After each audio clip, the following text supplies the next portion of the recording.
So we've been through the entire Bond series of films up to this point. What else is there to discuss now, you might be asking? Well, believe it or not, there are actually other Bond films outside of the Eon production series. For completion's sake, I felt like I should do a brief overview of these works. Think of it as a bit of short Bond history. Anyway, the first one we have to cover is Casino Royale from 1954, which makes it the first ever on-screen adaptation of James Bond. It was made for the television show Climax into an hour-long teleplay.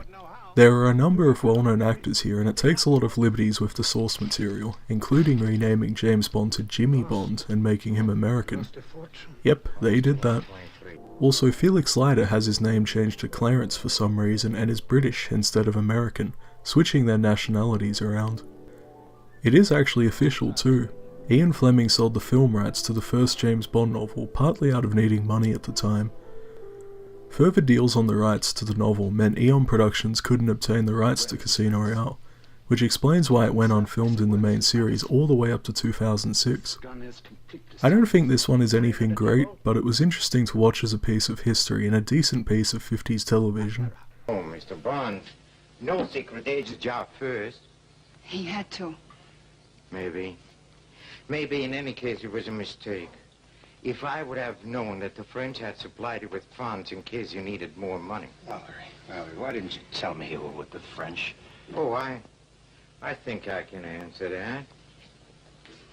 Oh, as you most certainly know, Mr. Bond, no secret agent can ever be quite sure what another agent isn't working for the other side.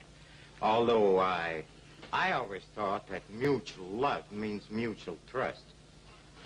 Do you love me, Jimmy? He is much too sensible to answer that. In any case, neither of you wants the other to be hurt, huh? The next film is actually another Casino Royale. This one was made in 1967 and was actually a parody of the Sean Connery films at the height of Bond's popularity. Just look at the cast on the poster, wow.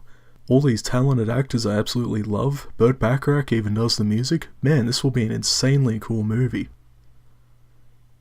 Well, that sucked. So, this movie actually had a lot of production problems that it's notorious for. Quite a few from Peter Sellers actually, like refusing to film with Orson Welles and simply walking off set several times, to the point where they had to fire him. The film is amazingly bizarre, and I don't really know what they were thinking, but I guess this was the 60s, wasn't it? It may fall short, but it's an interesting train wreck to watch, and it has some great ideas in it. David Niven was actually Ian Fleming's original actor in mind to play Bond. It also has some insanely high production value at times, and a lot of work must have gone into the visuals especially.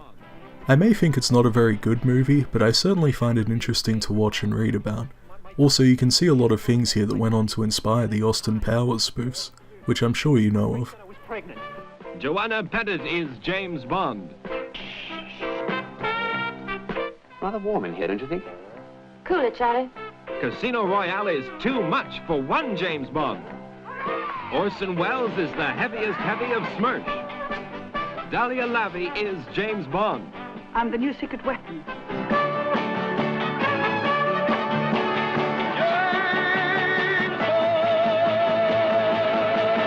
They've got us on the run with guns and knives.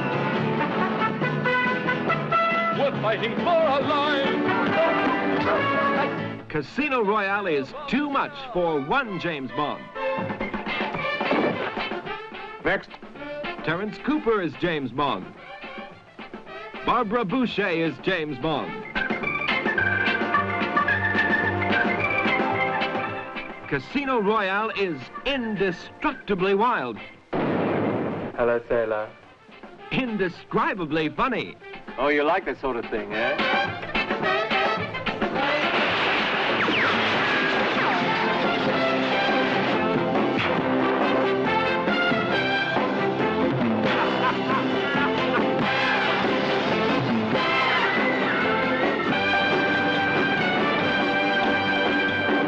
Join the Casino Royale fun movement. Believe it or not, the next film we have is another Casino Royale film.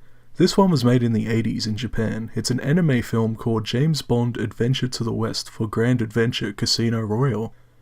It went straight to video and made James Bond a ninja named Bond Ryu-san instead of an MI6 agent. Okay, so this never actually happened. But come to think of it, a James Bond anime is something I'd actually like to see one day. Huh.